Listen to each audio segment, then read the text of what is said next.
So 561 Music now has a hotline. You can call us anytime at 561-203-9122 and ask us any questions you like. Some humorous ones or something about the guests we've had on the show, or questions about gear, or questions about the festival, or anything you like.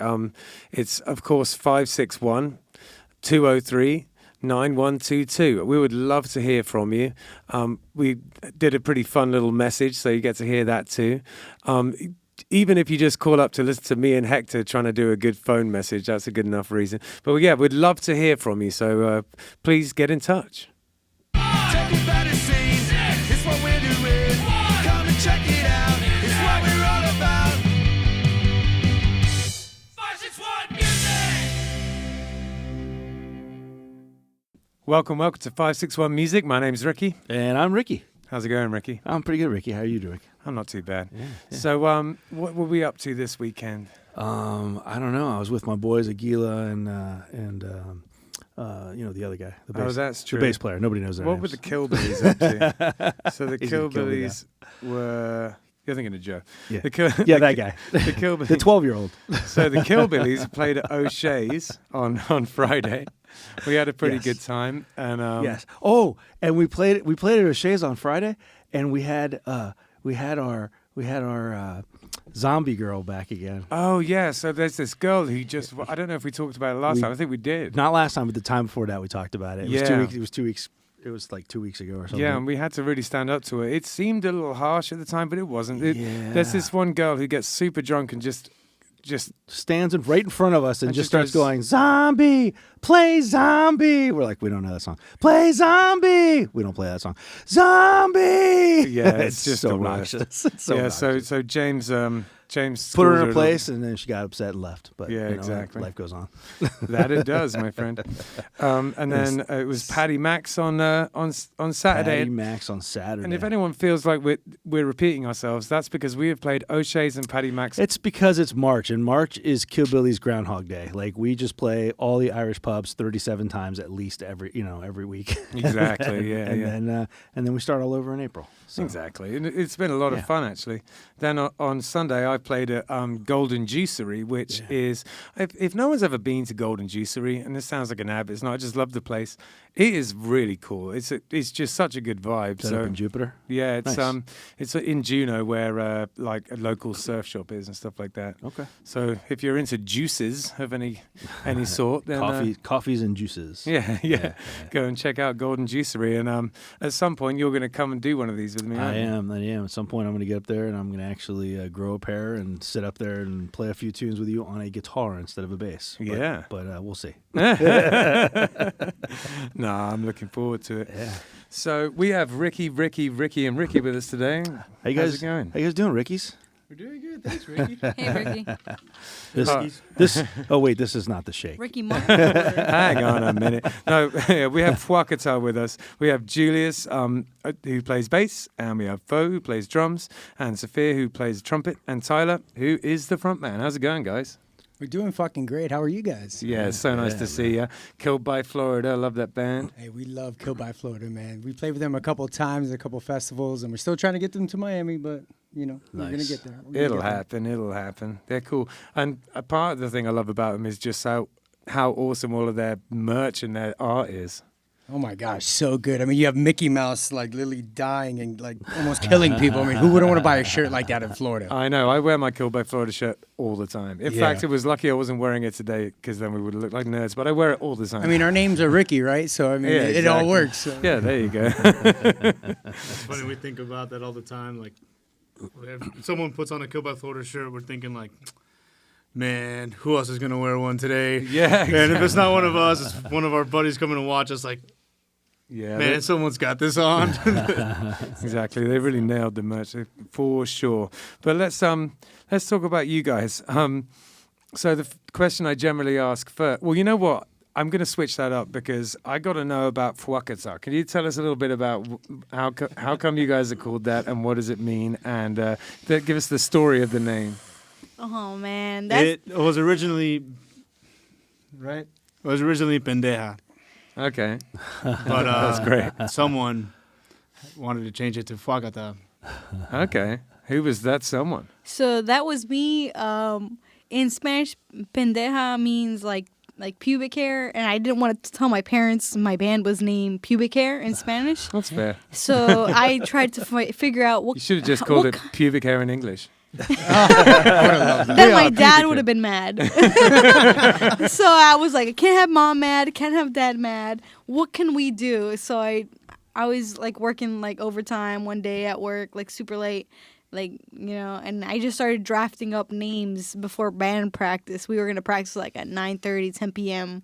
one night at the lab. At the meth lab, call it what it is. The meth lab. Julius used to have a, what was it? You said it. You said it.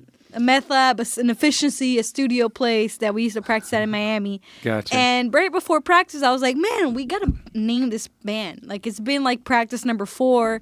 We've already got like 4 songs ready, right? And we got to start like figuring out what we're going to call ourselves. So I just started writing out names. I wrote Pendeja on the sheet. I wrote La Matamoscas. I wrote a bunch of different things because like the music was a blend between English and Spanish. So I was like, something's got to stick, whether it's in English or Spanish. And I wrote on one of those, on the bullet points, was Fuákata. And Fuákata is like a word for impact. It's an onomatopoeia. So boom, pow. I figured our music was kind of like that, you know? It kind of hit some highs, some lows, but you never knew what was going to happen, right? Yeah, that works. I think it's a cool name, personally. Originally, like, I wasn't in the 4 people who, like, started the band. So Julius, back in the day, we used to hang out, used to follow all his bands, and we always had this idea that to be in a ska punk project. Yeah. And I always said, like, if we're going to do this, it's going to be called Rat Mouth. Because we were going to a Slightly Stupid show in Boca Raton. Sure. And the old guitar player was like, Boca Raton, Mouth of the Rat. And I was like, Rat Mouth. I was like, that's perfect. It's a good but, name. you know, I didn't get a say in it. My because friends had a hardcore band called Rat Dog. Anything with rat and another animal or rat and another one-syllable word, I'm all about it. Yeah. That would have been a good name. Yeah. Totally. Well, that's cool. That's a lot of fun. Fuákata. Am I saying it right? No, you're saying it perfect. Perfect. Better Honestly, than most. Yeah, better than most. You could be saying Fuákata, Fuckta, Fupa Taco. We've been called everything. So. yeah. I've heard a lot of people refer to you guys as Fuákata. Fuákata, like the fucking European feud from the fucking. Yeah. And I like as soon as I saw it, I'm like, oh no, it's Fuákata. Thank you. We appreciate you. So, the next question is how you guys all got into music, and I think it would be fun to just go round. So Julius, when it comes to like, you know, your parents and like, were they supportive, and how did you first find yourself deciding to play music? Deciding, I don't know. To be honest, I think it was just kind of the way me and my friends grew up was like always like skateboarding and getting into, you know, just going down that kind of rabbit hole. And Where did you grow up? In Miami, Yeah. Miami Springs, a little like suburb in Miami. I did have a cousin that, you know, at a young age got me into a lot of punk rock, and I, you know, just got my friends into it. So we just like went into that like culture, and with the skating, everyone pretty much learned how to play a little bit of guitar. Everyone knew a little bit of tricks, and just kind of like, hey, this is awesome. Next thing you know, me and Kenny, not going to say we were good, but we were a lot better than everyone else. And we were like, dude, let's fucking do this. Yeah, okay. And as years go by, we just kind of figured that out. Yeah. Kenny was our old guitarist, by the way. Gotcha. Yeah, what about you, Fo? How did you find yourself playing music in the early years? Well, I started off originally wanting to play guitar, so like any good parent, my dad took me to Guitar Center. He was going to help me pick out a guitar so I could start learning, and I picked up like 3 or 4 of them. I played like the one chord that I knew. Yeah. And I was just like, I don't know. I don't really like any of these. So as we're like making our way out, I see the drum section. And I'm like, no way, who would have thought Guitar Center has drums? Yeah. So I sit down, I started playing, and it just clicked instantly. And I told my dad, I was like, Dad, this is what I want to do. Oh, nice. How old were you again? At the time, I was probably like 10, 11, just Okay. getting into middle school. So then I get in the middle school band, and I'm like, I want to play drums, and my band director decides to put me on tuba. That's usually how it works. Yeah, and the bad part was I was good at it, so I kept telling him, like, I want to do percussion next year, and he just wouldn't let me do it. So then I got the high once school. you trick someone into playing tuba, you got to keep them on there. I wanted to play drums, and they put me on saxophone. So it's just that's how it works, man. You can't say you want to play drums because then they put you on something else. To be fair, though, the tuba is pretty cool. I've seen some fun like punk bands, like folk punk bands and stuff use them. You know, it works pretty good. Do you still play the tuba? Last time I played it was I did drum corps for my age out year. That was like my first time picking it up in 9 years. That's a lie. You did a funeral gig with me. Oh, and I did some funeral gigs with her earlier last year. In Little Haiti. Hell yeah. Oh, there you go. What kind of stuff do you play on brass instruments at a funeral? Ooh, lots of hymns. We do lots of old school, like French hymns and old Christian hymns. So this is something you do quite often. You still do that? We did that a lot during the pandemic. Okay. To raise funds. Yeah, but okay. yeah. Yeah. All right. Well, that's. I've actually played a couple of funerals too. It has Nice taps or. It gives me like a New Orleans vibe when you guys are talking Yeah. about horns at a funeral. That's actually what it was. A lot of people are like, "What's a Haitian funeral like?" It's a lot like a New Orleans funeral. like. Yeah, that makes sense. Creole funeral. Yeah, kind of like that. Yeah. Interesting. Very interesting. Sorry about What that. about you, Sophia? How did you get into playing the trumpet? So, actually, I really Wanted wanted to to be a like. drummer. Quite the opposite. Yeah, I wanted to be a fair. drum. No. That's fair. So I was actually in 6th grade, and I saw a lot of my friends like skipping class, and I was like, "Why are they leaving class early?" And then they'd start playing all these assemblies in school, and I'm like, "The band gets to leave class early, and they got these cool suitcases with them everywhere they go. They look like they got something like a mission, right? Yeah. How do I Like look like I have a international spies mission? or something. How do I get out of class?" So I found out it was the band kids. The band kids get to leave class early. The band kids always have something to do, and they look like they're on a mission. I'm like, all right. So how do I get into band? I don't know. I filled out some paperwork, and somehow my 7th grade year I got switched into band.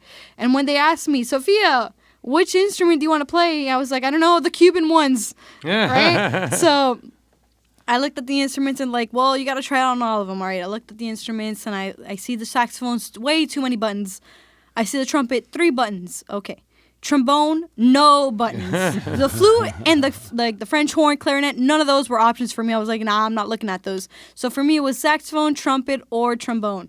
And the trumpet seemed like the happy medium. And there's 3 plenty buttons. of trumpet in Cuban music. Yeah, so I was like, all right, trumpet, and you know what? Trombone, no buttons. That's got to be way too hard. There's got to be a trick question in that. Yeah, right? for No real. buttons. What do I have to do to make that work? Too much work. All right. Saxophone, too many buttons. All right. Yeah. I was like, I'm not a piano player. My hands can't do that. Trumpets in the middle, I think I could figure that out, and that's why I picked that one. So you've been And the playing it for a Cuban long music? time. Do you play anything else? I did take like a year or two of trombone, and you know I could play all the trumpet variants. I could do flugelhorn and piccolo trumpet, but my main thing is trumpet, B flat trumpet. Yeah, wicked. Is it so you've been playing it since pretty young age. What were some of your musical influences? Like, what have you gone through? Sort of like phases of like being into one thing or another. Were you ever a big jazz head? Actually, it's quite the opposite. I went to school for classical music, and I actually got a master's in classical performance. Really? So, Wow. and my specialty was Baroque music. Interesting. Yeah, so I did a music degree too. I played Baroque trumpet. I actually learned how to play Baroque trombone too. So I did a lot. Cool. The sack butt. I did all Yeah. that stuff. Super old school. Did you shit. actually get one? The university had one, so I didn't have to buy one, which is a blessing. But the Yeah. piccolo, I had to get one at the end of it. But yeah. I love Baroque music. I just got a hurdy-gurdy, and I've been learning all these French dances from like the 15th, 16th centuries, and I love all that kind of It's music. actually kind of fun. Once you get into it and you're in the zone for it, it's pretty fun, you know? Yeah, and to play with absolutely. other musicians is even better. The recorders are pretty cool too. Because Yeah. they got special keyed recorders for that music. Yeah, absolutely. The temperament was a bit different and all that. Yeah, So does too that many- factor in? I know that factors in massively with like keyboard instruments, but does the tuning and the temperament factor in with like trumpet and trombone too? Yeah, so for the horn and the sackbut and the natural trumpet, you can actually take out some of the tubing and add additional tubing with extra loops in it Right. to add extra keys into the music. A lot of it is kind of like a clarinet or a flute where you press over the holes. Yeah. So there's actually no valves, no keys necessarily. You press over the holes. Sure, yeah. So very different. And I use some of that music kind of to inspire the music that I wrote with Fuákata. Wow, that's fascinating. cool. Yeah, I was really drunk when I did that. Delete that. I got to educate Ben here a little bit. You know what other instrument is in Cuban music a lot? I do. Just say it there. The Guido. From Star Wars? So one of our first guests that we had on was Vince Flora, and he's an Italian fella, and he definitely heard something different than Guido. We were talking about instruments and stuff, and I mentioned the Guido. But in his head, I was calling him a Guido, and he was like, I said, you know what a Guido is, and he goes, of course I know what a Guido is. I'm Italian. Nah. That's not what I meant. It was a little embarrassing. What about you, Tyler? How did you wind up becoming a singer, and do you play any other instruments? So pretty much how I became a singer is like I was introduced to music at a very young age, all the way from Johnny Cash to Led Zeppelin, Aerosmith. Oh, yeah. And once I found ska and punk, I was very like into that music. And then I met Julius. And Yeah. Julius always told me, he's like, your personality, you have to be in a band with us one day. And this was years ago when we were like 16 in high school. We're all like 27, 30 now. Yeah. So once it happened, like he's just like, here, take a mic. And I was nervous as shit the first time I got on the fucking stage. I'll tell you that. And it just happened naturally. And like people always tell me, they're like, man, you were meant for this shit. And I don't have the best vocals, but I mean, it's ska punk. You ain't gonna sound like Steven Tyler or any of these people that I grew up listening to. By the way, I'm named after Steven Tyler, Aerosmith. Really? Fuck yeah. That's awesome. And also, this is his first band. My first band. Everyone here has been in a band but me. Okay, yeah, because I knew you guys looked familiar, but I didn't realize we'd actually played together before with like Johnny T. Chords and bands like that. Yeah, a few times. Yeah, back in the day with No Name. I'm a little hopeless with that kind of thing, so you'll have to you'll have to accept my sincere apologies Play for that. with you guys too, man. For the penny No not big deal, dropping. man, yeah. Aren't we all? Yeah, exactly. Yeah. So, how do you guys write songs?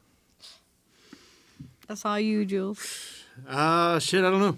I don't know. They're looking at me because that's kind of how practice goes, and then they're just like, I don't know. I'll just play this, and this will come out, and then we just. Do you start with do you come up with the ideas in the rehearsal room, or do you come with ideas?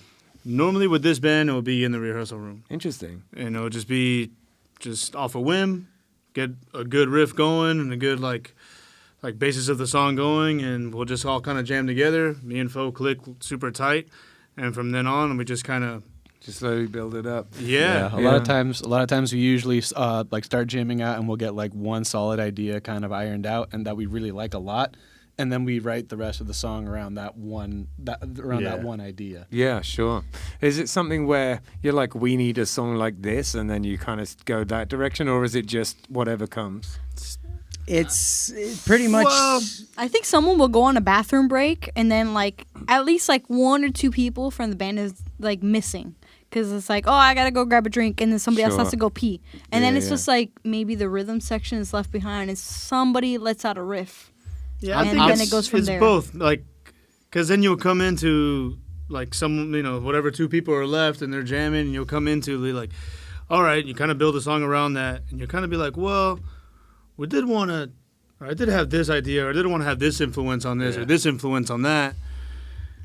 How can I tie this into this song? And then you just kind of figure it out. But it's all pretty natural. I think she's talking like that song we have called Mermaid. That it was him and our old guitarist. Yeah. I don't know.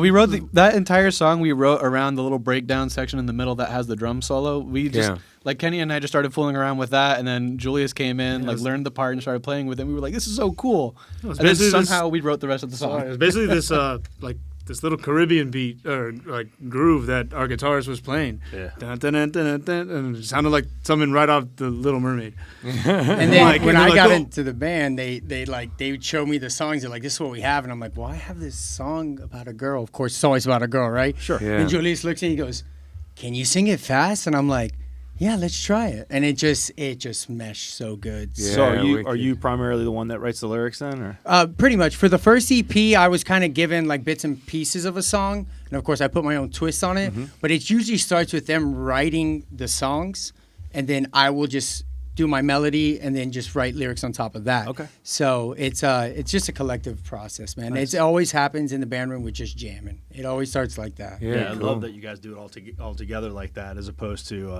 one person writing a song or that kind Because of. I'd say that by far and away the most common way that people do it is there's going to be like one primary Sure. sort of like songwriter who comes and has like 70% of the idea fleshed out, and then the band kind of figures out the rest, Yeah. But just the idea that it's just a complete group effort and you guys all do it in the room right there, that's cool, man. Yeah, Yeah, it's man. pretty I organic. It's think pretty cool. It started because, well, when the idea started, it was our old guitarist, and he had 2 songs. So he had the whole structure written and everything. So when we all got together, like, okay, then we could do this. And then all the other new stuff was just super organic. So now that he's not there and we're writing all these new songs without him, it was just kind of like, well, no one else is, No one's bringing the ideas. no one's bringing the so, ideas in yeah. and just see what comes to the table, Yeah. Like, obviously it started like that, but no, yeah, it's completely different than anything I've ever done, too. No, that's awesome though. Who are we missing around the table? There's one. Oh, more Mike member. Dan, the guy with 2 first names, baby. Yeah. Now, we started off with a guy named Kenny. Kenny, we miss you. Have fun in Costa Rica. He's We a love dog. you. He parted ways. He wanted to change his life. He moved to Costa Rica, and we were okay with it. It was an easy, split. And for about a couple months, we didn't know what we were gonna do. We were like, damn, it's gonna be the end of Fuákata, but we were like, fuck no. We're like, we're gonna find the right person. And he was always there. He was always at our shows, but we never thought about Mike Dan. We were like, no, one day Sophia's like, wait, why don't you ask Mike Dan? He lives in Key Largo though, and we're in Miami. That's a far commute. It's like an hour and a This- half, 2 hours. This with guy traffic. will drive up every time we have practice, and he show. And before that, he'd come to all the shows. So wow. once he started playing with us, and he's a ska punk kind of guy. He just reps that shit. Yeah, that's and, a drive, Yeah. man. And like when he got in the band, it was just like, oh my gosh, the puzzle pieces, they just meshed, and now he's part of the band. He's official Fuákata. Nice. And from day 1 too. Yeah, from day Man, one. he's been out to a lot of our shows, and he even before all this happened. So it's been cool to see that like, how genuine he is. And when we presented this idea to him, he was like 100% down from the get go. So that was. He's like, nice, me, too. Tyler, me for real? And I'm like, dude, like, of course you. Like, Yeah. who else would it be? And he's like, I'm so honored. We're like, all right, come on up and let's see what you got. And he's been killing it ever I since. feel like the Nice. conversation was a little bit more like, but my name's not Ricky. I don't fit in. Just gave him a pass on that. Ricky's listening to the show, and he's gonna be like, "What the fuck?" Ricky. We His love name you, is Ricky. Ricky. We Two love first you. names. Man, fuck those guys. Yeah, fuck those guys. We're saying it wrong. Not fuck, fuck. That's There the way you to say go. it, baby. Like guac. Yeah. Fuck my guac Fuck is all day, extra. baby. So, All right. so how busy are you guys? You play a lot? Oh, yeah, a lot. Last year, you probably think we did almost close to 30 shows within like 8 months, I would say. Okay. Something close to that. Actually, that's quite ambitious. 18. From what I 18, counted, but we Gotcha. also did start at the end of April, and we hosted our own mini festival. You started the band at the end of April? So we started in like at the mid end of 2021, Gotcha. but 2022 end of April was our first show, and Okay. from then it was nonstop. So I would say we had maybe like 18, 19 shows, and our second show was a mini festival hosted by us with Nice. sponsors and everything. Oh, well done. Which was pretty cool. We got like a whole lighting crew Sponsors. and stage and everything. Multiple sponsors. If it wasn't yeah. a croqueta sponsor, then I'm No, out. no. It was just like local people in a Miami burrito Spring. spot actually. Actually, Kenny did make like vegan food. Like he He like sold- cooked it at the venue. It we was had vegan food too, inclusive. Yeah, like my dad was part of something called the Lions Club of America, Yeah. which it's everywhere nationwide and all around the world. And he told me, he's like, you guys want to do a show there? And I was like, absolutely. He's like, I will do a sponsorship and pay for the venue for you guys. Well, once we started putting it together, we realized we're like, holy shit, it's only 5 bands, but like it's a lot of work. It's a lot of work. It is a lot of work. And we went out to local, places in our little community, and like they gave us, $100, just $200. And other than that, we threw it all ourselves, and it went really good. There's a video on YouTube. You can check it out, Fuákata, YouTube. And it went really good, and we're looking to do it again next year on a bigger scale with like maybe like a block party kind of thing. A lot of people have reached out to us, and they're like, look, you can use our place, let's do it. And that's one of our goals for next year as well. Is it with like mainly punk bands, like a punk all day? Oh kind yeah, of thing? oh yeah. Yeah. Because Yeah, listen, yeah. there's no ska in Miami, so Yeah, it's pretty much 2 punk. ska bands and like 3 punk bands. Yeah. Gotcha. I'm actually shocked that there's no ska in Miami. Like ska. was. Like I know ska's Yeah. not Spanish, but it just lends itself to that style. So like they have so many similarities that I'm Oh, yeah. surprised there's no ska bands in Miami. Against All Authority used to run the scene back in the 90s, Exactly, and we've yeah. actually made friends with them, and hopefully, Nice. hopefully they're Yeah. gonna do a show here in Miami soon. But What's tough in Miami is that there's a whole other scene going on at the same time where everybody's getting paid, and I'm part of that scene too. Not gonna lie, I'm gonna put myself out there, but it's tough when you got like 8+ musicians in a group, and everybody's has to accommodate to the rehearsals. Everybody has to accommodate to the time to be available. So it does wind up costing you money to be available for that. So then those bands and those groups and those musicians are looking for payment for that. And with these DIY groups and these DIY bands, it's a bit harder to look for that.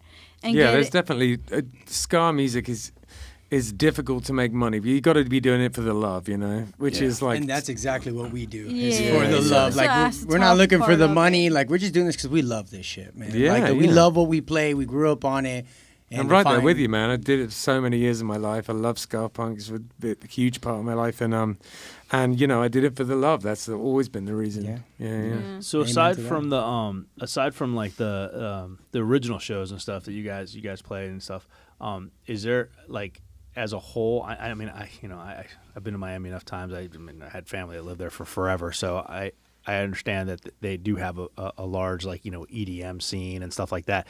Is there a big just music scene in general as far as are there places where there's cover bands playing, and is there places where the original bands are playing, or is it not it's not as packed or crazy? The city is literally driven by like the nightlife. So there's tons of and I know because I used to be in that whole Sure. EDM whole shit. Sure. And but not really. I mean, it's kind of half and half. Like it depends on what you're looking for. There's you go with Calle Ocho and there's a bunch of Latin bands. There's a lot of Sure. merengue, salsa, all that stuff always happening. Live bands playing? Oh yeah, Yeah, oh okay. yeah. Yeah. And but when it comes to cover bands and stuff, not really that much. I Okay. would say that, unless you could say something different. I mean, we used to be in a cover band, and that's actually how we met Julius and Kenny. I brought them out to a cover band gig What on kind of Calle covers were Ocho. you playing? Ooh, it was a reggae. I mean, we reggae played a lot band. of covers. Celia Cruz. We didn't market ourselves as a cover band. I What got kind you. of We played a lot reggae? What kind of covers. music were we playing on that band? We were definitely playing a lot of Sublime, and we would play Right. a lot of the same songs. It was just 3-hour bar gigs. So they were like, we're just going to play what I got for the third time after hour 3. I've been in that band. But they were all Brazilians, and they came from Brazil. So we played a lot of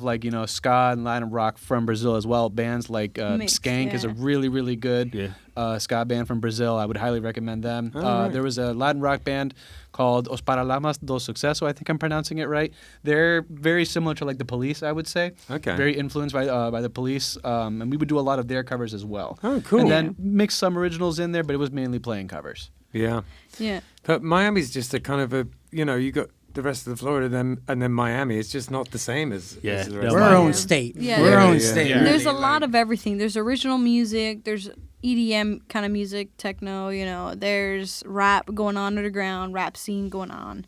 There's punk rock. There's a lot of good shit going on with punk too, but it's all underground. The only So you times I gotta ever dig. used to, I played at other places in Miami, but the place I used to play all the time was Churchill's. I must have played there like 20 Sure. times, and yeah, I guess Rest in R.I.P. peace. Huh? Yeah. Rest in Rest in peace, peace. baby. Rest in peace. You know, Yeah, you guys must miss that place, huh? My first So show ever much. was at Churchill's. I was Yeah. I was filling in for my friend's ska band at the time. They were called Funkman's Inferno. It was a bunch of guys I went to high school with, and Ska 2 Network actually was in that band back in the day. He was with them.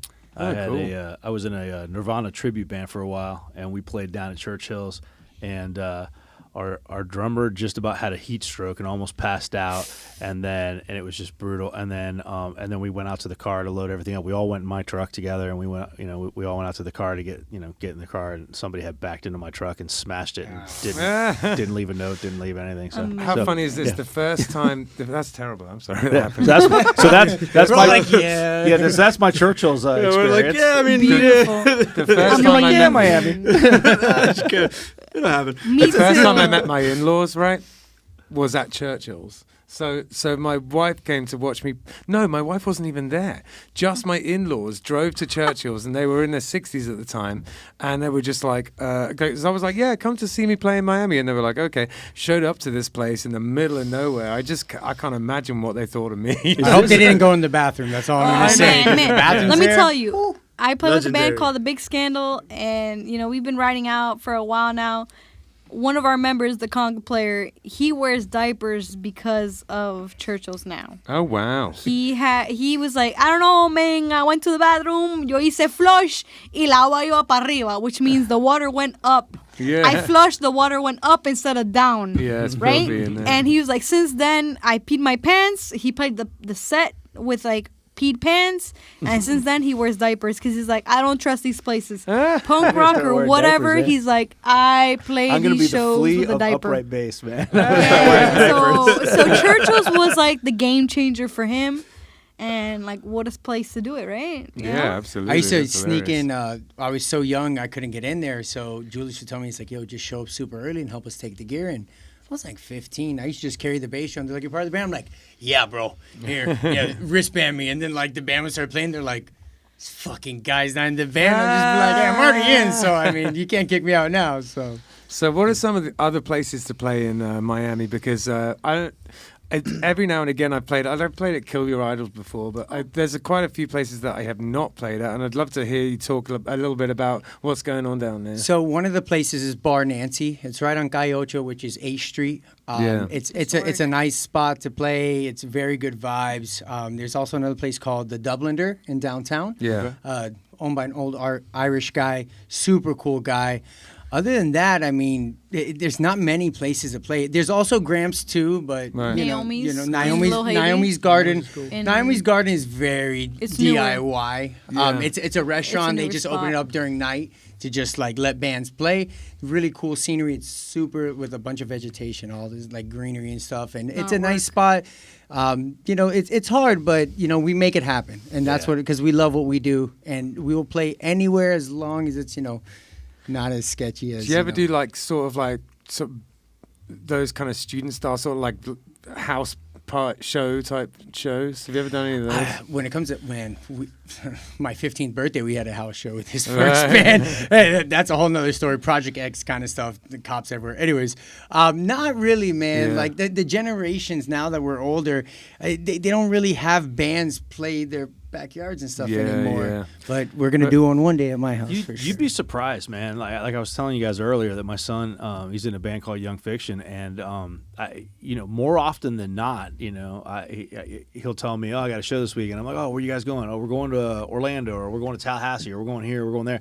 I'm like, "Oh, cool. What's the venue?" And no, it's just a big house party, and we're playing the house party. Like they do I that know what you all mean. the time. Yeah, That's dope. and so when I came to when I was in Sonic Boom 6 back in the day, we used to come to the US, and I'd say one in like 4 or 5 gigs was like we'd be playing in Boston, we'd play the Middle East, but then like the next day we'd play like some guy's house. You know what I mean? Some just random house show, and some of them were amazing. It used to happen a lot in Europe as well. In Europe, the squat scene for punk rock is amazing. Yeah. Like they'll have a house, and and you'll be able to sleep upstairs and stuff, and they will have converted part of the house into a venue, and they're not paying rent on the place, and they're just living there, but they're looking after it, Yeah. I feel like it doesn't really work in England, and it's very not really very common over here either, but for some reason in mainland Europe, they do the squat thing right. Yeah. They just do it right, works. I didn't know you were in Sonic Boom 6. Yeah. No shit. Did you ever play with Lightyear? Yeah. Oh my Nah, gosh, dude. dude. I was in Sonic Boom 6 for 4 of the from the beginning until 4 albums later. No shit. Oh, Yeah, yeah. my I was gosh. listening to a My podcast about Lightyear doing something where they put something in their bum. Yeah, that was literally at our gig. So They you put were the there for that melodica- one. The melodica at the end of Yes, the the melodica, yes. and Yeah, then yeah. what was her name? Layla. Yeah, that's it. She Yeah. was like, I could never play the melodica again. And was that true? Did she ever play it again? I don't know if she played it again or not. I can't remember. But But he from your did put it time up frame. a butt. She. It was gross. He put it up his own butt on stage. Oh my god. I mean, the scene over there from, we listen to In Defense of Ska. Yeah. So, like, when we hear these stories, we're like, holy shit, we're rookies over here in America. I'll tell you that. Man, oh my goodness. Yeah, we had some adventures back in the day with, Oh, I That's bet. with Sonic Boom wild, 6. man. Yeah, man. So you're old school ska, like you've been doing this for a minute now, Oh, you know. yeah, yeah, So yeah. Sonic Boom 6, Yeah, and then no, No Name Minute and a half. No Name Ska Band. Yeah, yeah. What do you have to tell us? No, I'm just kidding. I'm asking the questions Yeah, here, it's our right? interview now, right? No, I'm taking over. What Well, do you No have Name to tell Ska Band us? for me was like just something to do just so I could keep my toe in the ska punk world and kind of play the occasional gig. It wasn't something where I was like kind of hanging my life off of it. It Yeah, was just like yeah. it was. I mean, I took it seriously, but it was fun. The Sonic Boom 6 was like, we're going. Oh, yeah. Pushed so hard with that. No, I'll tell you what, man. We know about you guys for sure. Yeah. Sonic Boom So 6. next time you look at some of those old pictures, you'll see a skinny me. Up Oh, there. I see Ricky right there. Ricky number 2. That's him. We played with the Gangsta Authority in Paris. That's a fun. No way. Shout out Joe Kuntz. We love you. Yeah, we love man. you, Joe Kuntz. Danny Lore, we love you. All of So, you guys. how have you found the Florida punk scene, the Florida music scene? Have you found it supportive? That's you, Jew.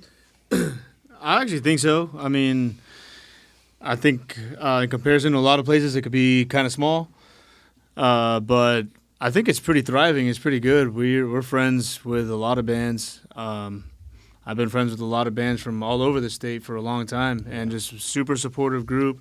These are people that will bend over backwards to help anyone out. Yeah. Everyone's always down to play. Like, hey, let's do this weekend run show. Like, this weekend run together. Let's do like these 3 or 4 shows together. Let's keep doing that. Hey, you got a place to stay? Yeah, for sure. And it's been really supportive. People, trying to create labels out of it. A lot of promotion companies out of it. And these are people that put the bands first and the music first and the scene first.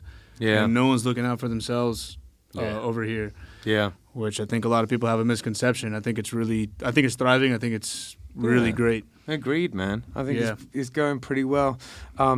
And, like a lot of people have been saying, it's like since the pandemic, too, there's been a little bit of a resurgence. Yeah. Some life put 100%. back into it. Like everyone just suddenly scared of what they were like, oh, that's what we had. We got to get that back. And then everyone came back with a vengeance. Yeah, the live music is coming back for sure, man. Yeah. Especially people are this year, doing you could see the difference in this year. And I mean, even it started last year, but now this year, it's everyone's really starting to get out of their coops and just like go out there and be like, we want to be at shows. Yeah. So, No doubt, man. Have you guys have done some touring, haven't you? Where have you been? so we've done one Florida run with a band called Trinidad Suave. We're actually going to California at the beginning of June with them. They're having us out there, and we're gonna do 5 shows in 4 days out there. And we're also going to New York, but we've only been in Florida so far. So, Okay. but this year we're breaking that barrier. California, New York. Gotcha. Okay, so is there? So remember you were saying to me earlier about it. I didn't realize it's coming. It's in the works, but it's locked in. Like Yeah, it's it's all happening. booked. It's, like That's the very California, exciting. New York are locked in, and then we're gonna have another California ska band. Hopefully, we're not Yeah. gonna name drop them. They have to confirm first, but we're gonna bring them out in August and have them, show them the Florida way.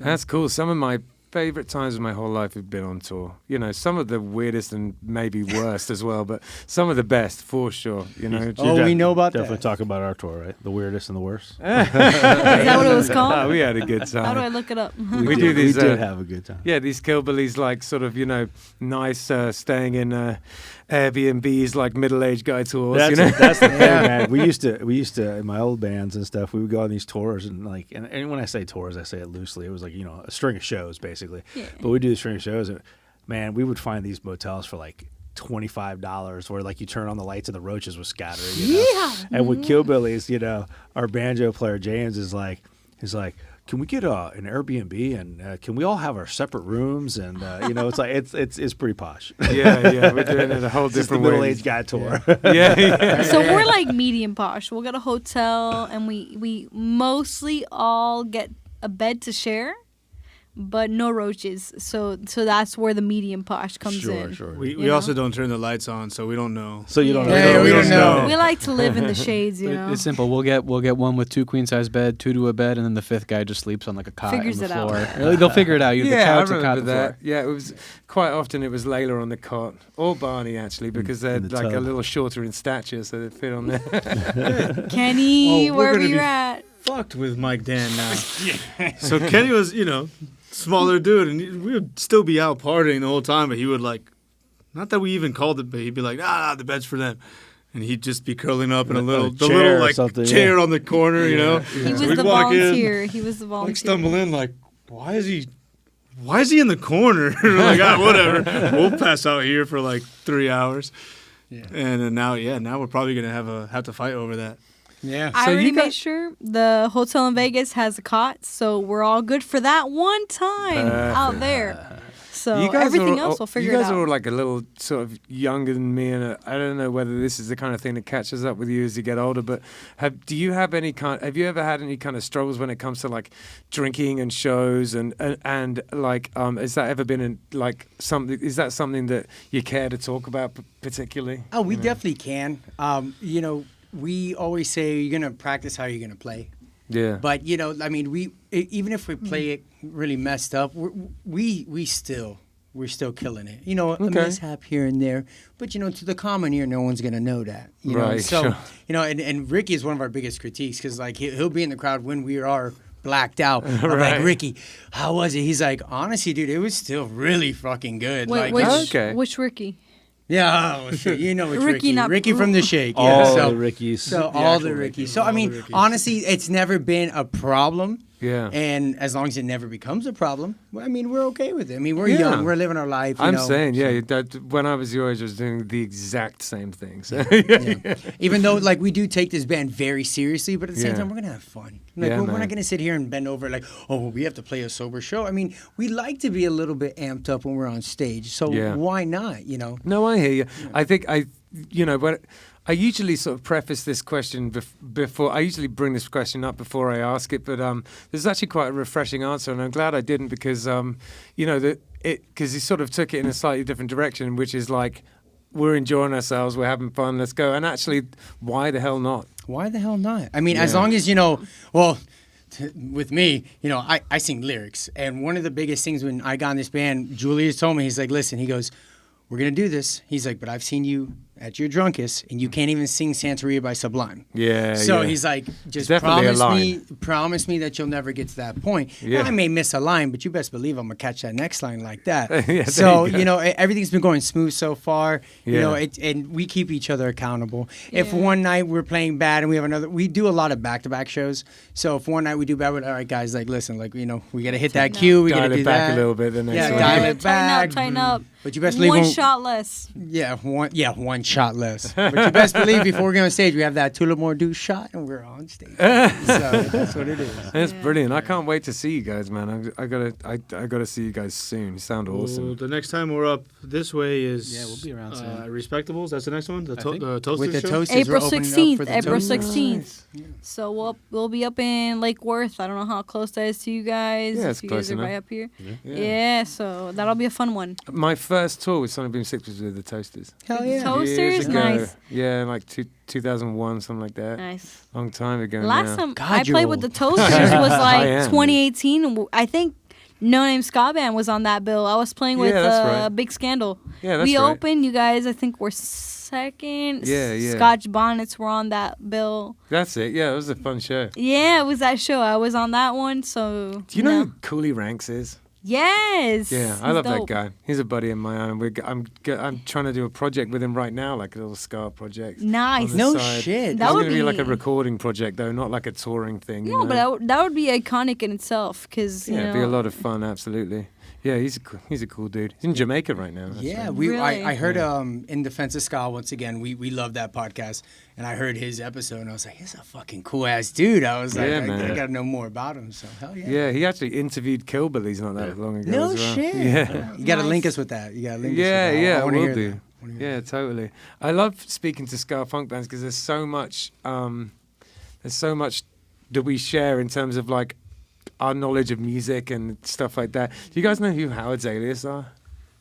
There's this really cool English band called Howard's Alias. You got to check them out. No, I haven't checked them out. Yeah. It's so with that whole scene like Lightyear and all those kind of bands, this band Howard's Alias were for me just this so good. So the trombone player and guitarist in Sonic Boom 6 now, Nick, it was his first band.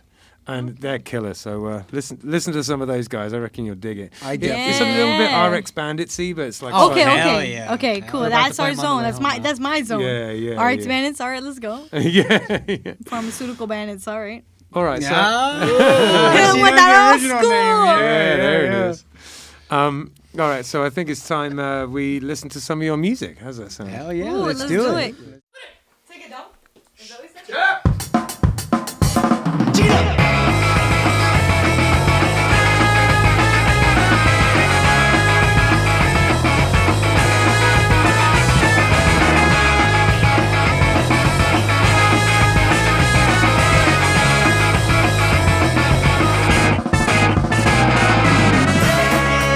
All in the moment in my hands, the feelings of despair.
This episode and our festival are sponsored by Pure Honey magazine, and it is a staple down here. It's been just such a resource for South Florida music scene. Why don't you tell us a little bit about it, Molly?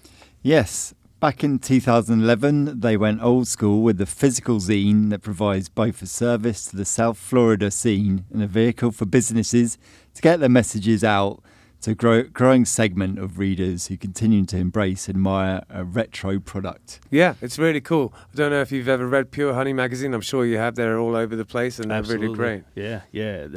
Pure Honey has been around for quite a while now, and it is an absolute resource for musicians, for music, for shows. They have an amazing online calendar. They have an amazing calendar in the physical magazine.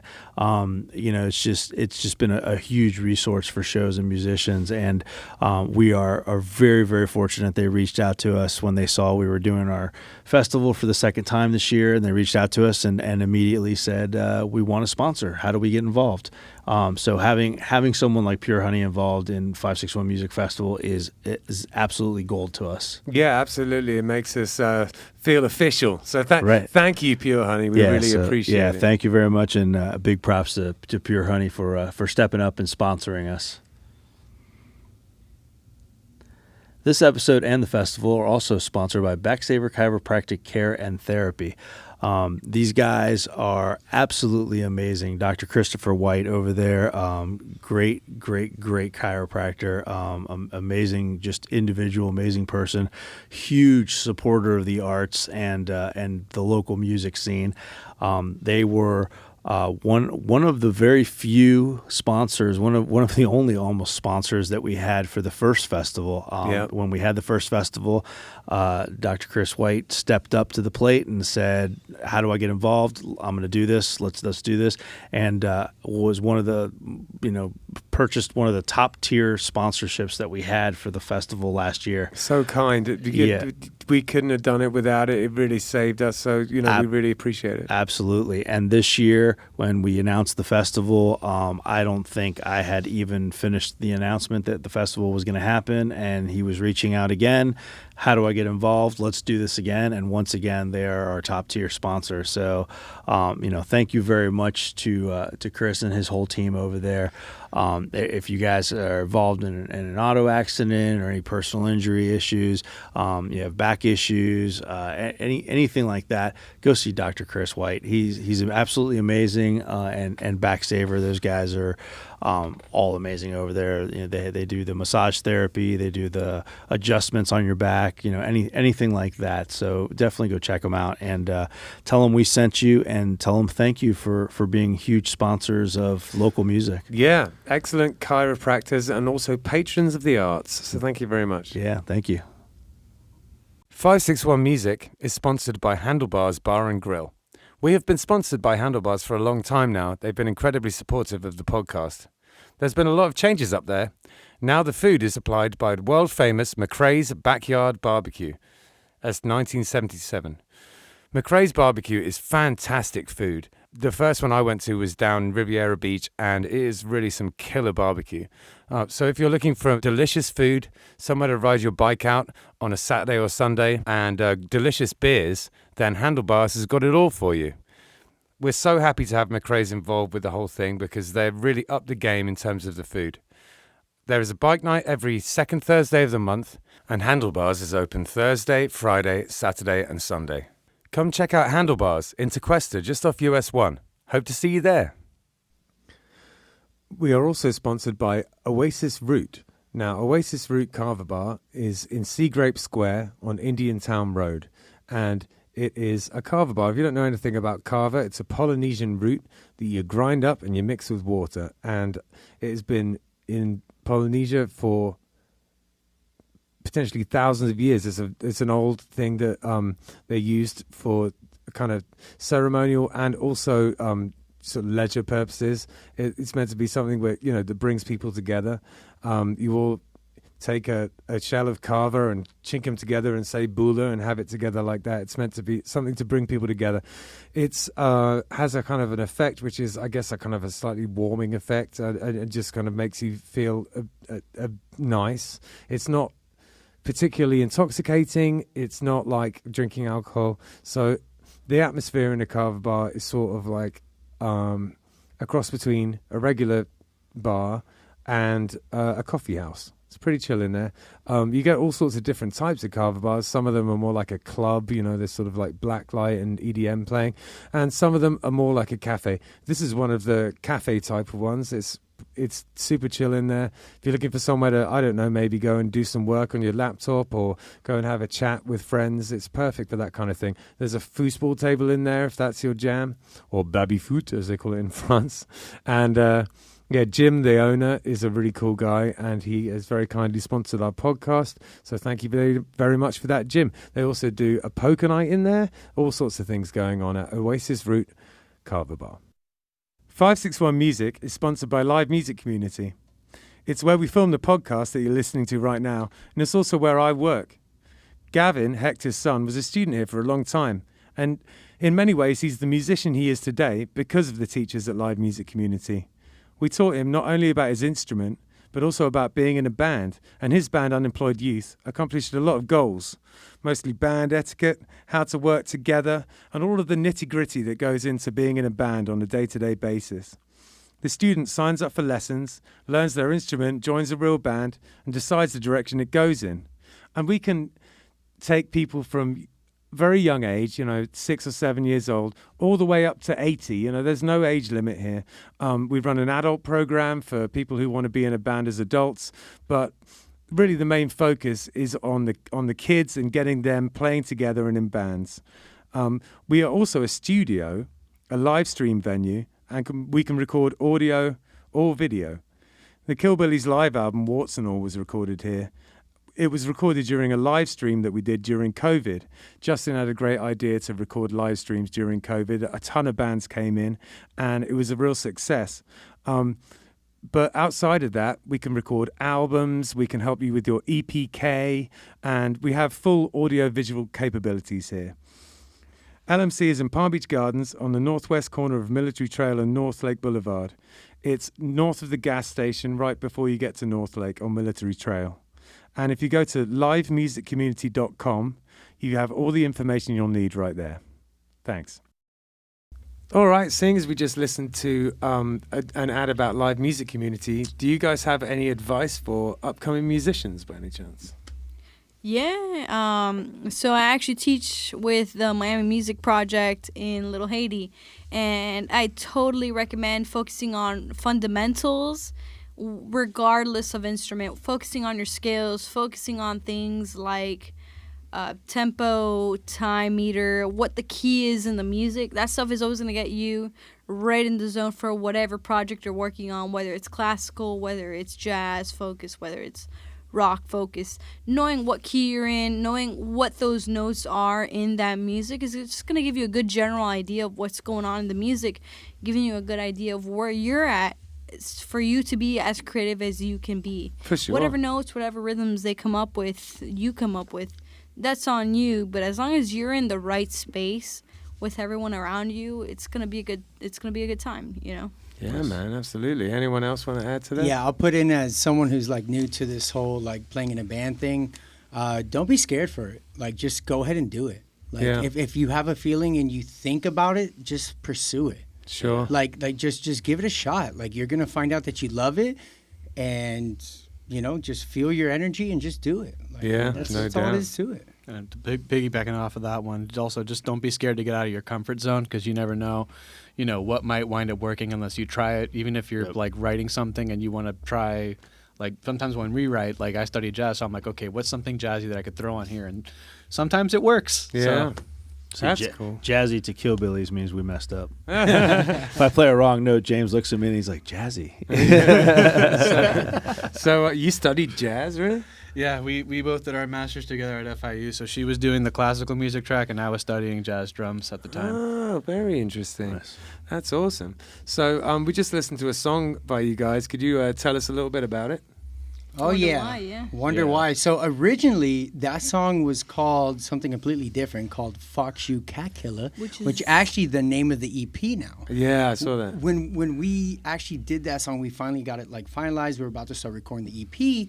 I was like, guys, they're like, oh, let's call the EP Wonder Why. And I was like, well, the song is Wonder Why. Why don't we just call that? And then we take that song name and turn it into the EP name. Right, Which right. It doesn't really make any sense. Like, like it doesn't have to make sense. Yeah, but, totally. So What's Wonder Why about? Wonder Why is about depression. Oh, Fuákata yeah. is about depression. But in the happy, you hear the music, it's happy, but the lyrics are pretty deep. Yeah. It's just about getting over depression, being through depression, and just moving on. That's know? really honestly all I ever write about. Right. Listen, me too. They're like, can you write happy songs? And I'm like, I really don't know how to write about anything other than depression and just getting messed up and having fun. You don't have to write happy songs, man. As long as you sing it happy, people don't know. Oh yeah, oh yeah. I'm doing backflips, belly rolls. I'm laying on the ground. Everyone's like, Genuine, wow. And they're it's like, when Hold on. Have you guys seen the backflips? Because I have not seen I know that they just throw me in yet, the corner, but but have you seen apparently that? it's pending. It's pending according to I'm time. gonna expect to see it practicing. at your next show now, because I mean, backflips. But I'm looking for it.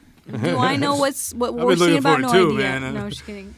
And that will be the end of Fuákata when Tyler breaks his neck on stage. So, Fo, I I'll just write a wanted depressing song about it. to ask you. So you do the recording for the band, is that right? Yeah, I recorded, mixed, and mastered both EPs. Oh, fantastic. Is that at your house? The first EP we recorded everything at the meth lab in Julius's spot. I recorded everything off of a little Zoom H6 Okay. ported Wow. recorder. So it had like 4 inputs on it, and then I bought this attachment that gave you 2 additional inputs up top. Oh wow! So So- you could record the drums. Yeah, so I recorded all the drums for that with 6 mics in one session. Very I good. did 2 overheads, kick in, kick out, snare, and hi hat. Cool. And then everybody else was, one vocal for the mic. One mic for the vocals. I did stereo mics on the guitars for the first album. This album coming up, we did a little bit differently though. That one we recorded most of the parts, actually all of the parts at my house. Yeah.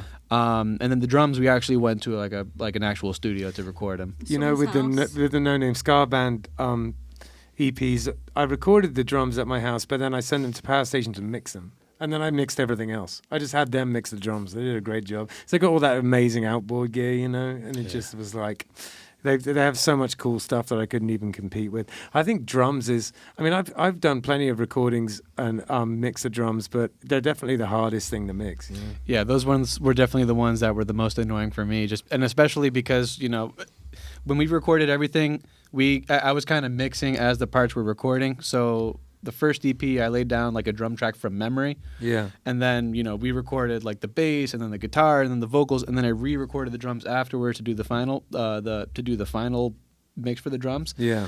But the annoying part about it is that as I was recording all of these pieces, I was, going back and mixing them.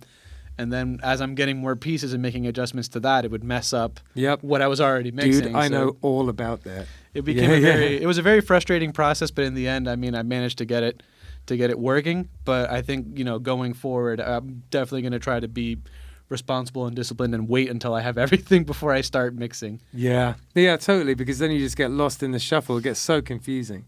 That's exactly that. There's a reason why there's a kind of checklist to this stuff and an order to this stuff, because otherwise there's just so many moving parts. You change one thing, it changes a million other things. Yeah. What studio did you guys use for this last one? We went to he was a friend. It was a friend's home studio. Okay. It was a friend of Sophia from another band that she plays with, but he had like a really cool home studio set up, a bunch of warm audio gear, a bunch of outboard processing. Cool. And I mean, he gave me like way more than what I could have asked for. He gave me like compressed tracks, room mics, the Nice. works.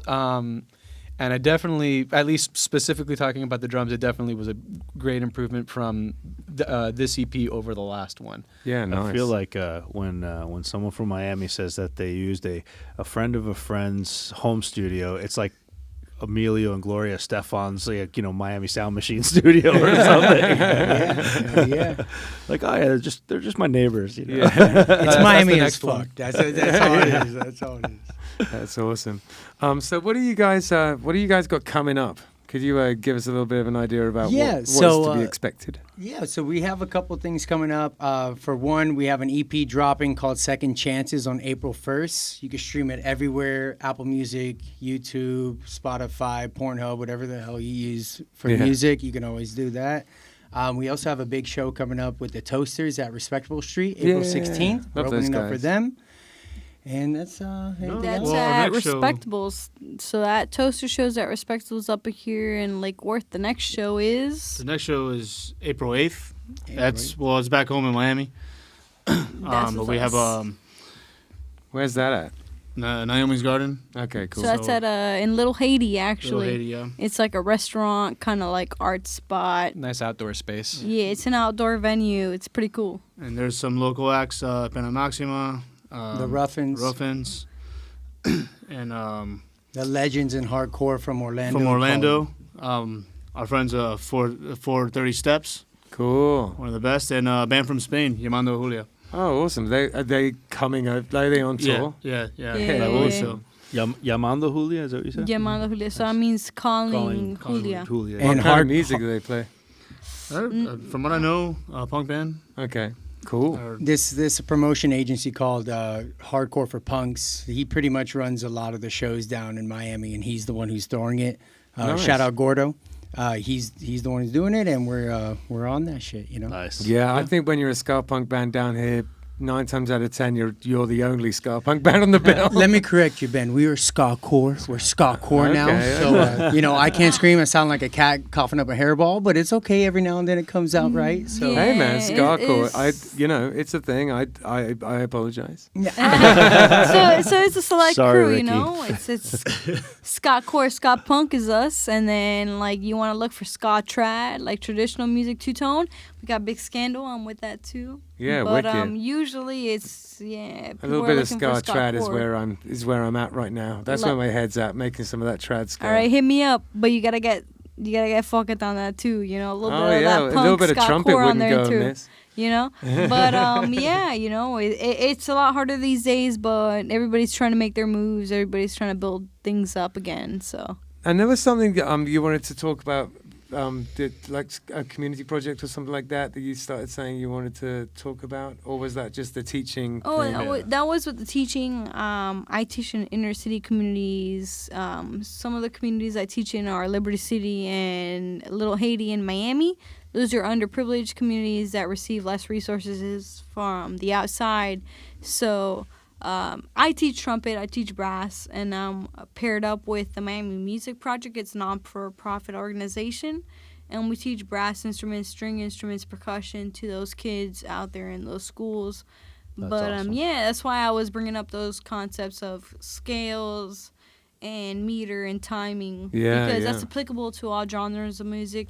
That organization in itself is focused on orchestral playing, Right. so those concepts really apply to those groups, but it's also applicable to all kinds of music. Yeah, it's what I teach here at Live Music Community, and I'm scales. It's so important. Yeah, I mean, Music theory, scales. It's yeah, where it's at. totally. Yeah. I was a band teacher actually for elementary through high school last year. It didn't work out so much this year just because we're doing so much crazy stuff, so Yeah. I had to be as available as I could be. But scales was my biggest thing, just scales and timing meter. Yeah. What are scales? I'm a drummer. We don't have. So like 8 notes, and the first note and the last note are the same, but one is higher Yeah, than the don't other. feel bad. I'm a bass 1, player and I 3, don't know what she's 5. talking about either. Listen, I don't I even know believe what. it's what we do without knowing what they are. Yeah. You know, I think that's So- what scale so that's I the know crazy about that thing. much theory, man. That's the crazy thing You're about like, this I think band. This is gonna go there. I pretty well. studied like classical. Actually, like 2 out of the 5 in the band have masters in music. Yeah. I'm a classical music masters, like Baroque, whatever you hit me with classical, like That's cool. I'm on that. He's a drummer. He studied like jazz jazz? music. He wrote like research papers on all that stuff. So he's on that. Julius, hardcore punk guy from the scene, like He plays grew literally up everything. like Awesome. from scratch. Like he learned from the streets. Julius, that's him. And then Tyler, he's been a fanboy from day one. So he's been coming out to shows, listening from the audience perspective. It's a And great just, mix of you people. know, so he's been like adapting what he does as a performer. I'm just gonna say, it's probably like what you've seen as an audience member, and now you're taking that stuff in and probably putting that into what you do. 100%. Even when we record, they're like one of the first times we record. We wonder why the song that we just watched. Fo goes, but can you sing in tune? And I go, I don't even know what scales, tune, or any of this shit is. So, like, it's funny, like, I hear you guys talk about this stuff. I really don't know what it means, but I know what I feel when I sing it. Yeah. So, and it just, all I need is my buddy Juju to help me be like, just got to give it a little bit more. So can Gotta I put say? it in Can I like say? in our terms. Be like, okay, I know what it is, but I don't know how to actually say it. You'll understand me. So can I He say? puts it in layman terms where I'm like, okay, I got that. So Can I say one thing about Yeah, this? sure, carry on. About the tuning. So it's really funny because like our first thing that we ever dropped as a band was a single called Wonder Why. And if you look at the cover art for that, for whoever's looking into that, it's like a smiley face, but it's got like a questioning look and it's like thinking about something. And that's actually for my tuner. And that's because Tyler couldn't sing in tune at the very beginning. And my tuner is a tonal energy. It's called tonal energy. And it gives you a questioning look whenever you're not in tune. Yeah. forgot about that. So that's where that artwork came from. It was Tyler couldn't sing in tune the first time we recorded. He had to practice. He got better. He was more in tune. Yeah. But that artwork came from the tuner because it kept giving him like a look. Oh, that's it was just like a. Are you look. sure? It's It was like like when it you're was in tune, an it smiles. "Are When you you're not, sure?" it's- look. It was like, "Are you sure that's the right note?" I love it. I But know. it's that's ska where that- punk. You don't have to sing it too. Exactly. You just gotta do what you gotta do. It's So- ska punk. At this point in the thing, we generally talk about what's coming up for Killbillies. We've got Walking Tree Brewery on Friday. On Friday, Walking Tree Brewery, and Yeah. then That's in Vero, by the way. That is in Vero, and Yeah. then the festival. So tell us a little bit about that, Hector. Do your spiel. Ah, my spiel. 561 Music Festival. It is this Saturday. If you're listening to this, it is on Saturday this weekend. If you don't know anything about it, if you haven't heard anything about it, if you haven't gotten your tickets, you're either dead or living under a rock because it is the only thing that everyone in town is talking about. I mean, probably not, but that's my world and I live in it. So, we're going to go with that.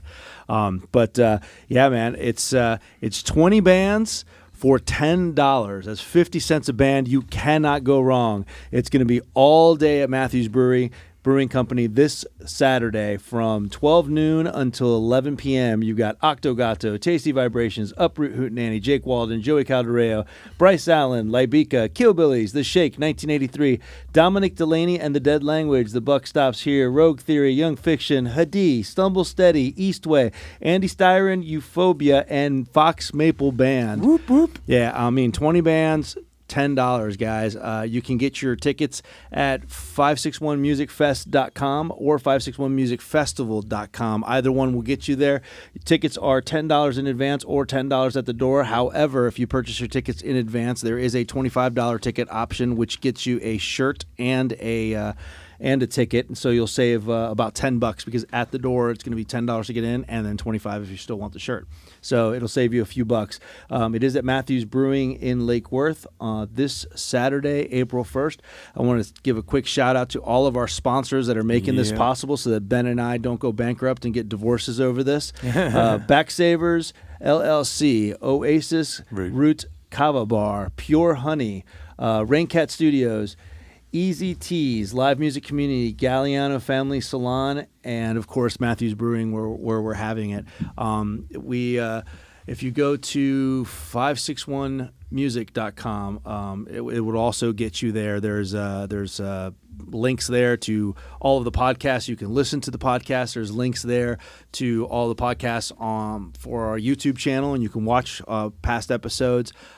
There is links there to get you to if you want to submit to be on the podcast, which man, we've been so fortunate lately. This podcast is going strong, man. We just hit our 2-year anniversary. We're about to do our 100th episode next week, and typically in the first year it was like scrambling to get somebody on. I have a folder on my computer of just dozens and dozens and dozens of really good band submissions. Yep. And we are booked all the way through June, and the only reason we're not booked past that is because I just think it's ludicrous to book too far in advance and then people forget and whatever. No, So, absolutely. but yeah, it's going really well. But if you want to submit, there's a form on there. You In can fact, click. I'm booking someone for June 14th right now, and I feel ridiculous for doing it. But Yeah, it's so far in advance. But I mean, if it's somebody you want to get on, and that's the next slot, then that's the next slot. exactly. there'll be a submission button on there. There's a donation button. Everything we make in this podcast, we put right back into the podcast. Ben and I are not getting rich off of this. We're not making money off of this. We Speak give for yourself. We No, give I'm our kidding. time, right? Yeah, right. Yeah, just get this fancy little bracelet here. We put it all back into the podcast. Even the we have sponsors and stuff for the festival, and obviously we sell tickets. But the bands get paid. We did a ton of advertising this time. We had billboards, we had radio, we had a ton of social media campaigns. Email blasts, like all sorts of just flyers, posters. There was a street team passing out flyers. Like it's been crazy how much we've spent on advertising this year. In fact, I'm afraid to give you a number because you're gonna have a heart attack. But we've spent a ton on advertising. So, we have sponsors for the festival. All that goes back into the festival, guys. All that goes back into the podcast. So there's a donation button on the website as well, 561music.com. If you guys want to donate, if you want to sponsor episodes, obviously the episodes cost money to produce and create. So if you want to sponsor episodes, we have, several sponsors, Oasis Kava, Oasis Root. I always get that wrong. I'm sorry. Oasis Root Kava Bar, Live Music Community, Handlebars, Handlebars Bar and Grill. There's several of them that have been with us for a while now, and we really appreciate them supporting the podcast as a whole. So 561music.com. If you want to go to our socials, it's at 561 Music Podcast on all of the socials. And again, 561 Music Fest and 561musicfestival.com. Either one gets you to the ticket links. What else am I missing? I think we're doing a couple of different things at the festival this year too. We got the living room. Yeah, we got the living room. So bands are going to come over and talk about, either if they've already performed, maybe they're going to talk to us for a couple of minutes about their performance. Maybe they'll talk about what bands they're excited to see, stuff like that. It's just literally like 5-minute clips of each band. We're hoping to get all the bands that are at the festival to come and do a little living room session with us. Yeah, it's a bit of a logistical nightmare, but I think we'll be able to do it. I think we'll be able to do it, and we're going to be able to use all of that to put out our recap episode next week, which is our 100th episode, and we'll be celebrating that at the festival. So we're hopefully going to have cake if I don't forget to get it. We will have cake. I'm diabetic. We'll definitely have cake. I'm gonna die this Saturday. It's gonna be fun. There's 2 stages. It's while one band is setting up, another band is playing. So it is quite literally going to be round the clock music from 12 noon until 11 p.m. It's just not a silent moment. It's going to go back and forth between the 2 stages. And we're recording the bands, aren't we? We're recording on both stages. We're recording the entire sessions for the bands. So the bands are going to leave with the tracks of all of their entire performance, and they can do whatever they want with it. If they want to put out live stuff, whatever they want to do. There's a chance. There's rumors and talks right now going around that potentially we may think about putting out it's 20 bands, about putting out a 20-song album, 1 track from each band, and it'll be the 561 Music live album. I think that'll be fun to do. So we've reached out to the bands, and we're waiting to get all the logistics and everything and make sure nobody's label's going to get bent out of shape or anything like that. So once we get all that logistic stuff figured out, we'll talk about that stuff. And then we've got videographers, we got photographers. It's gonna be awesome, man. I'm really looking forward to it. Got a lot of plates spinning here.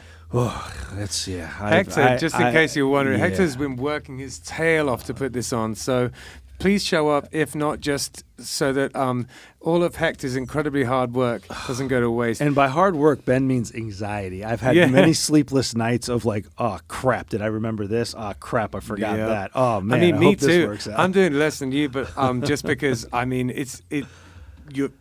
for multiple reasons, but I'm just as anxious as you. I promise you that. Yeah, I'm just hoping. We learned a lot of stuff last year. Last year went incredibly smooth, and we learned a lot of stuff. And this year we're doing a few things a little bit differently that I think will make everything go even smoother. Yeah. So. Yeah, man, I'm really looking forward to this. I'm looking forward to this. I'm going to sleep all freaking day on Sunday. Yeah, for real. But I'm looking my forward to parents are Saturday. visiting, so I'm not. I'm going to be like going to the zoo or whatever with my parents. Nice. It'll be fun. Yeah, I'm looking forward to it. Yeah, this will be good, man. This will be good. It's going to be fun. Yeah, And if you're wondering, if you're wondering, just anything about it or the bands and stuff, we have an incredibly stacked, sick lineup. If you go to our Facebook page, you'll see I posted today. Through the ticket link company that we use for the tickets, there was a lot of people that commented and made little reviews and things from last year's, and I didn't even realize that was a feature on there, and I stumbled across it today, and apparently we have a 5-star review for our first festival. Yeah, so 5-star review, and I posted a whole bunch of little screenshots of some of the reviews, and people really enjoyed it. I think one of the things they enjoyed last year, which is another huge thing this year, is just the variety of the music. Like, this is not, this is not a punk show. This is not a rock show. This is not a reggae show. There is a little bit of everything. We've got, we got people playing blues. We got people playing rock. We got people playing punk. And bluegrass, folk music. You name it. Like this is truly. I mean, like Bulgarian nose flute. No, nothing like that. But if you're worried about like, oh, I'm gonna get there and what if I don't like this or what I don't like that? Look, guys, there's 20 bands. There's gonna be something for everyone. And if you don't like the band that's on, wait 30 minutes. I promise you, there'll be one that you like. It's like Florida weather. Yeah. Just wait 30 minutes. And speaking of weather, the weather is supposed to be beautiful. There's like just about no chance of rain, and it's going to be like 80 degrees. So you guys come out and support us. We'd really appreciate it. Yeah, absolutely. Yeah, and thank you, Fuákata. Thank you so much for coming on. We really appreciate it. Thank you for having us, man. It means a lot to us. You guys, it's been our pleasure being here, man. Yeah, man. You guys are all real cool. And AKA the I Rickies. love the music. It's banging, and you guys are badass. I'm coming to a show as soon as possible. Yeah, man. Hope to see you there, man. Yeah, Thank you so much. Thank you. Thanks, guys. Yeah.